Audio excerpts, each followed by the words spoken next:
Where did you grow up? I was born in Canada, in the French part of it. I moved here 3 months ago. Do you like Texas so far? It's hot, but no, I like it. Can you talk a little bit about your disability? My spinal cord is basically split in half because I had a misplaced vertebrae in my back before I was born. How old were you when you got into adaptive sports? I was about 7 years old when I started playing basketball. My dad was always a big sports guy. Didn't really matter what it was.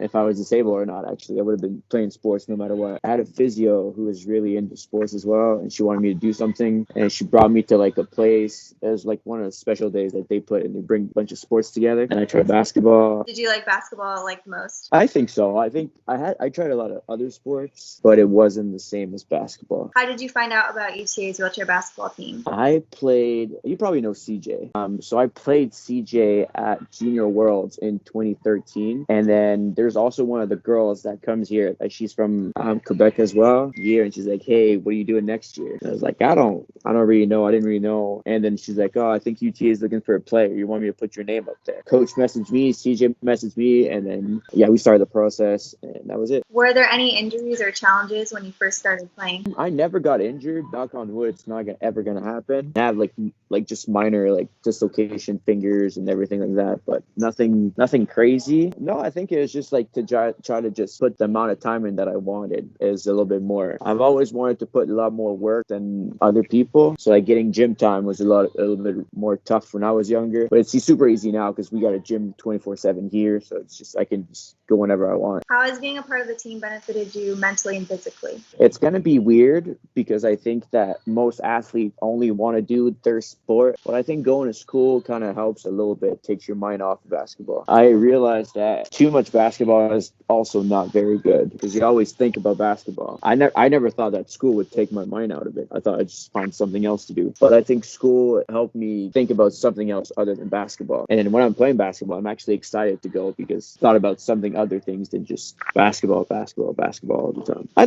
think it's just meeting new guys too. Like the team's really nice, so I think that was one of the nice things about it is like you just meet people and talk to other people. What do you love about basketball? I think it's just the team aspect of it. I played other sports that are non-team sport. I didn't really enjoy it that much because I don't know. I think I'm just too hard on myself, and I think just having the thing of being by yourself all the time, I think it'd be too rough for me.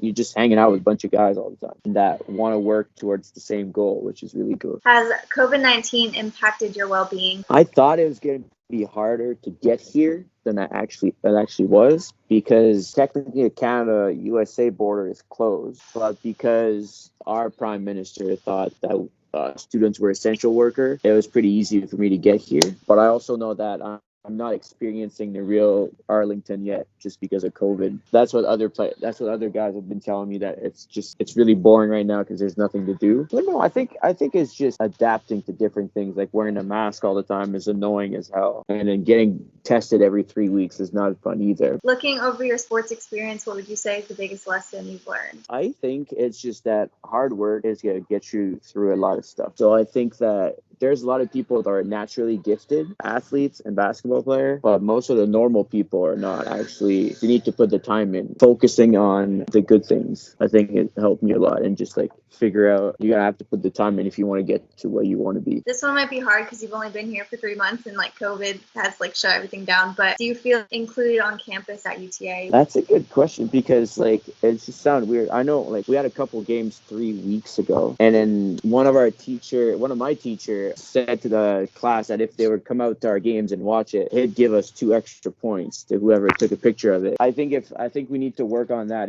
I don't know if it's because of COVID. I don't know if it's just, I don't know what the thing is, but I think there's some work to do in regards to like letting UTA know that their best program is in like wheelchair basketball. Like the most successful program they have is wheelchair basketball. Has being a part of the team changed your view of disability? I think it's just different how Americans and Canadians see it. I don't know. It's just interesting how there's a lot more talk here about equity and like being equal than in Canada. I don't know if it's giving anything. I don't know if it's doing anything, but I think just the fact that they're talking about it makes a huge difference. I know that some of our guys have been super mad at UTA for not like the budget and a bunch of other stuff that I'm not going to get into, but like, yeah, I think they're talking a lot more about it here than in Canada. What opportunities has wheelchair basketball brought about in your life? I mean, it made me travel. which is really nice. Being part of a national team, you get to travel every summer. So I've been to places that I've probably never been to. Like, there's no way nobody goes to Turkey 3 times in their life, but I've been to Turkey 3 times because of basketball. I've been to Japan and a bunch of other like European countries and like South American countries that you just would never go to, just like family vacation type of thing. So I think that's one of the main things that I like about it, is that it made me travel and see other things. Has wheelchair basketball made you more independent in any way? Yes, because I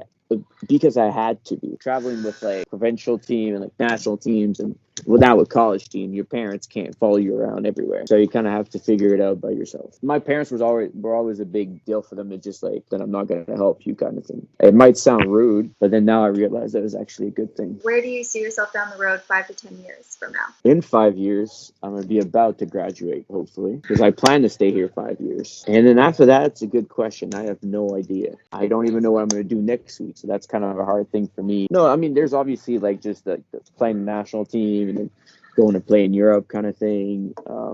But hopefully I'll have a degree in 5 years. That was a big thing for my dad. Is like, you better get out of there with a degree. You're not just going there for basketball, which is true. So that's what I'm going to answer, is hopefully a degree, and we'll figure it out after that. Is there anything else you'd like to add? No, I think it was pretty good.